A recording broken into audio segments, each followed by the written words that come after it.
Are you another frustrated economics student who doesn't understand monopolies? In this presentation, a rather very handsome and strong student, well, not really, more like just your average economics student, will explain you what a monopoly is. If we look at the definition of a monopoly according to the Oxford English Dictionary, we can see that it says the exclusive possession or control of the supply or trade in a commodity or service. So what are the characteristics of a monopoly? The first one is that there's only one firm, as the prefix mono indicates. The second one is that this firm is going to be very big and not small as in perfect competition. This firm can sometimes even operate at international levels. The third characteristic is that since there's only one product on the market and there are no substitutes, their product will obviously be homogeneous. The fourth one is that since there's only one product in the market, there will be perfect information because there's nothing to compare it against. The fifth characteristic is that there are very high barriers to entry and exit because the costs for setting up firms is very high, and another barrier is that the monopoly has a very big expense in advertising and marketing, which can diminish the image of other emerging firms simply because they won't be seen as much. And the last characteristic of a monopoly is that there is very high profit maximization. In fact, there is abnormal profit. So what we end up with is this very big firm which has full control over the market and which is trying to resist the emerging small firms. If a monopolist is able to make abnormal profits in the short run, and if the monopolist has effective barriers to entry, then other firms cannot enter the industry and compete away the profits that are being earned. In this situation, the monopolist is able to make abnormal profits in the long run, as long as the barriers to entry hold out.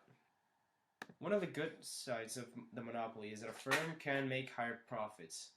They can also use these profits to invest in new products or improve existing products also. However, we have to remember that firms can only increase their prices up to a certain point. They have a limit. Now there's also problems to a monopoly. One of them is that consumers may pay higher prices due to the lack of competition.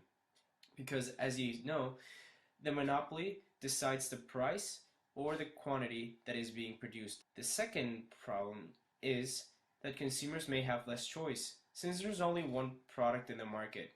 The third and last point, and this is very important, is that there is less innovation, because as long as the company or the firm is making profit, there's not really much of a motivation to innovate and create newer products, because people will keep on buying the one that's already in the market.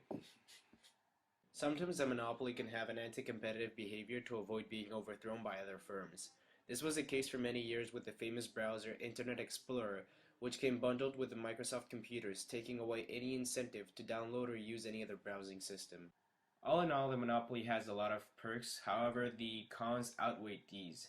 The biggest problem clearly is the fact that there's no motivation to innovate, and so this causes a lot of problem in the market, and it is why the monopoly is not the ideal market structure.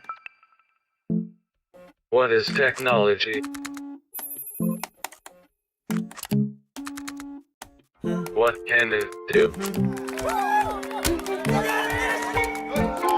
When I lost my eyesight, I thought that my painting days were over.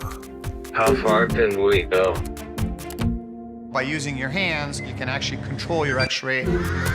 Technology has the power to unite us. Hang on, honey. Hang on. There he is. You see him? I can see him. It inspires us.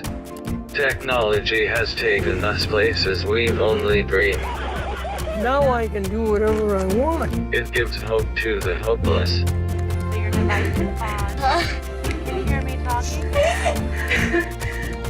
And it has given voice to the voiceless.